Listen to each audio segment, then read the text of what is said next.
In Amir's case, Amir rained down a lot of punches early. He just got careless down the stretch and he got caught. Herrera, I thought, was like Lamont, but I thought Lamont even made it more defining. He threw a lot of wide shots, a lot of winding punches. He was aggressive early, but if you look at the fight, most of the blows he threw were either glancing blows or he missed the shot. And Lamont hit him somewhere around in the 4th or the 5th round, and I saw doubt in his eyes. And that's when we became more aggressive. I told him to hunt him down behind the jab. That was the plan all along. Now, it seemed like Lamont picked up the pace after the 6th round, but do you feel you can, I guess, side with the judges on certain cases when it comes to the decision? Because some of those rounds he circled around the ring and didn't really land any punches. I cannot agree with the judges. Number one, because you can be aggressive all day. I can show aggression like this, but if I'm not landing a shot, then how can I call a blow? And then, after around the 5th round, when Lamont landed his shots, they were telling blows. Now, even if you wasn't at the fight, if you wasn't there, and you saw both opponents after the fight, then you would kind of scratch your head when you found out that the one lost that fight. I definitely thought we won. I think the judges need to be better judges, in my opinion. Do you think Lamont exposed Danny Garcia tonight? I think Herrera did. And really, and not taking nothing away from Danny, I love the kid. I just think Lamont was a better overall fighter. The guy that can box, and y'all know Lamont, he had a heart bigger than the room. He a dog if he have to. I definitely think that there are some things going forward that Danny may need to work on, especially if he, planning to move up to 47. Now, Barry, had Lamont officially got the win, he would have got the validity for this win and put the Matisse to bed. Do you guys force this rematch? I mean, you're both with Al Heyman, and everyone always says it's up to Al. But this is something, obviously, that could have changed Lamont's career. Well, I love Al. And, a lot of times when you lose, you can win. I saw what I saw tonight. The fans saw what they saw tonight. Would you change anything about Lamont's performance? I know, Danny being aggressive could go either way, but he was moving backwards a lot early in the fight. And do you think that could influence the judges? I mean, there's a thin line between moving from side to side and moving backwards. Me personally, I think that, again, the judges need to be better judges overall. You cannot look at a situation or look at a person or look at their trunks, I don't like the way he's moving side to side, or I don't like the fact that he moved backwards, there's other guys coming forward. If the punch is not landing, they're not landing. But the more telling blows in that fight was landed by Lamont Peterson. We don't have a reset button. That fight is over with. The decision is over with. I'm not even worried about that no more. I got a guy that laid it on the line. I got a guy that left that ring unscathed. I got a guy that's ready to fight next week. What do you want him to fight next? Who would I like him to fight next? Danny Garcia.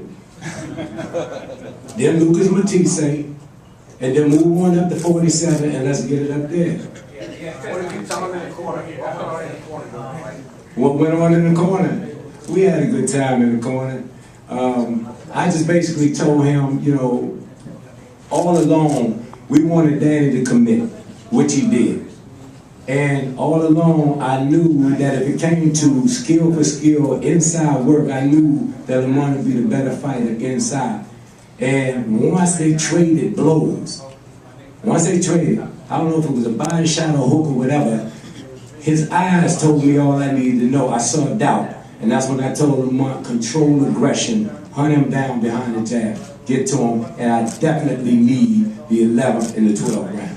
The reason he's sitting down between rounds, is that like some sort of kind of arrogance, say I'm good, I'm in shape, I don't have to sit down on a stool? If you think about boxing, right, as a whole, in the gym when they spawn, do they sit down? They don't. They don't never sit down. And a lot of times, when you do sit down, you give your legs time to relax. And it's hard as hell getting back up off the stool again. Throughout Lamont and his brother's amateur career, if you go back to the footage, very rare do you see them sit down on the stool. So that's something, I didn't tell him to do it. He said, man, get that stool out of here, I don't need that. Now, Barry, what's the situation with the IBF? Obviously, they said if Lamont lost this fight, which unfortunately that was the decision, they would strip him. What is your stance? I can't make the call for Mr. People in the IBF. You know, I know that in the past IBF has always stuck by us, so I give him a lot of credit for that. We're not worried about, you know, no belts right now. To me, that's what's killing boxing. Everybody's trying to protect the belt or zero or something like that there, and we don't get the fights when you had Ray versus Hearns, Hagler versus Duran. These were legendary fights with legendary fighters that lost and that are Hall of Fame fighters. If we can get that garbage out of the way with green belt, black, red belt, and all that, and just put the best in against the best, then you will have boxing back to the glory days that it should never have left from in the first place. Again, my opinion. Do you regret not starting the pressure earlier during the fight? No, I'm never going, because I'm going to do my homework.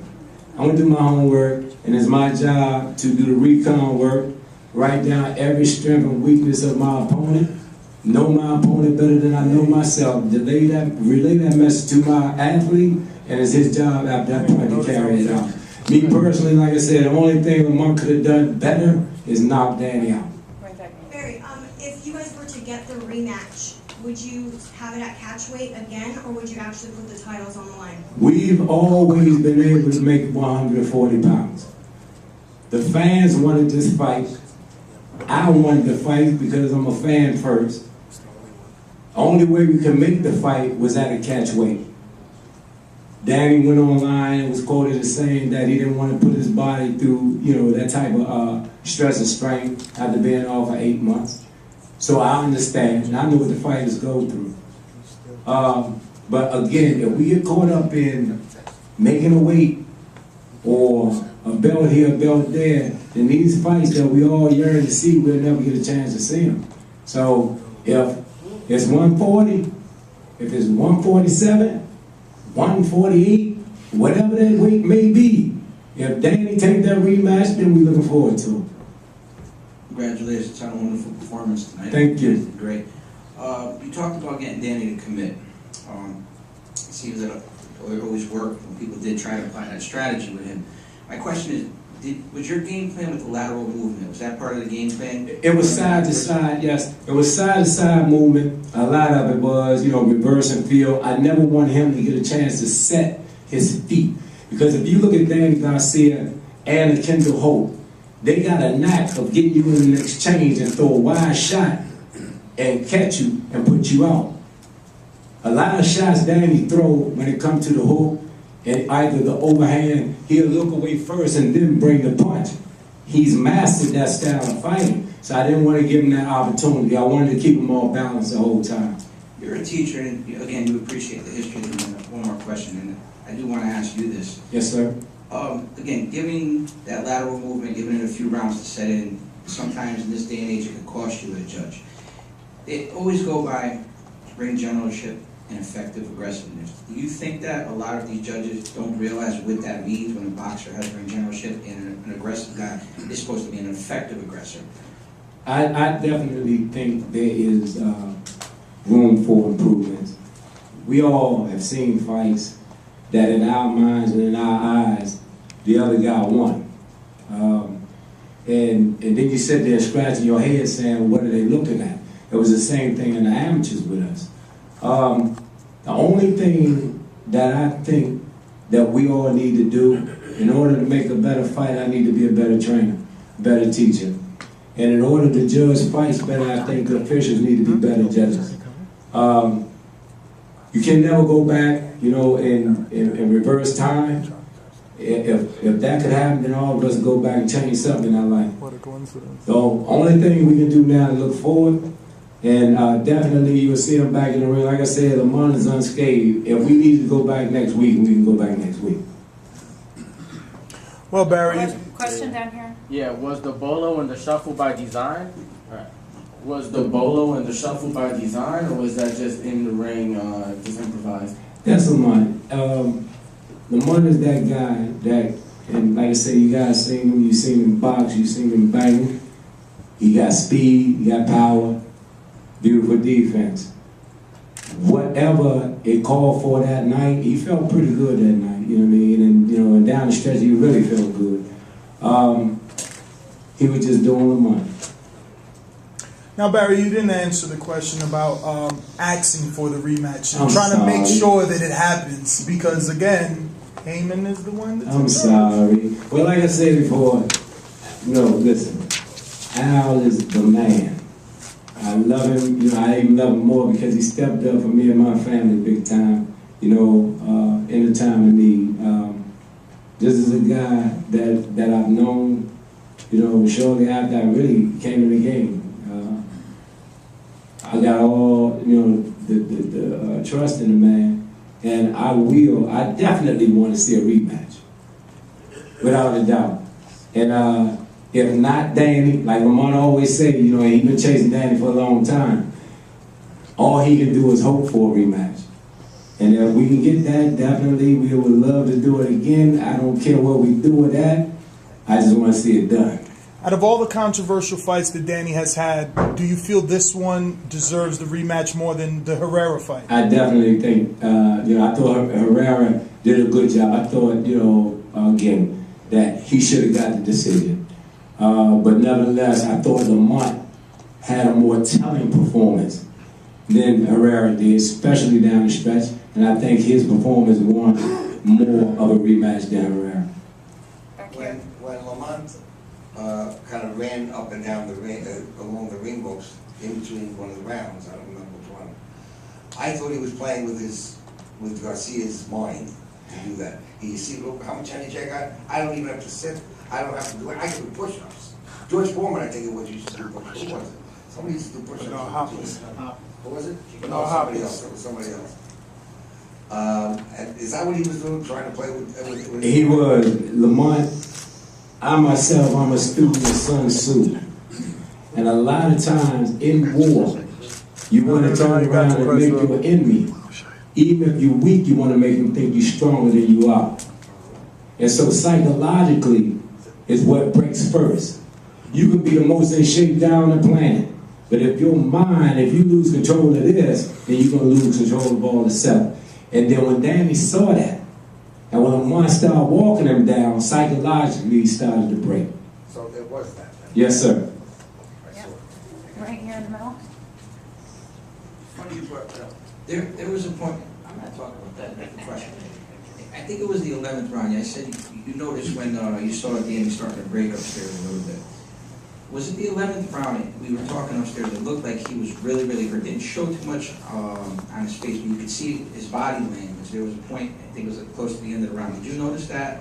Where Lamont really tried going for the kill more? I actually saw it early on, like I said, in the rounds. He got hit with something. I don't know if it was a hook, a right hook, or whatever it was. When I saw his face and I saw his eyes after that, I saw doubt. And I told Lamont, he wanted to go earlier. He wanted to go early. He said, look, I can pick it up right now. I said, well, listen, control aggression, hunt him down behind the jab. But when it came to the 11th and the 12th, I really saw it. And I saw weakness. And when I see weakness like that, man, just like any shot, we're going to attack it. And so he started hunting him down even more. I really, really thought he was going to knock him out. About three of us that saw it from up there, we noticed that like close to the end of the round. Yeah, absolutely. Last question. When we going back to DC, man? That's where Mr. Heyman comes in at. We'll be in DC very, very soon. Very soon. I want to tell you, but I can't tell you. But we'll be there very soon. All right. Thank you. You're more than welcome. Thank you, guys. Thank you.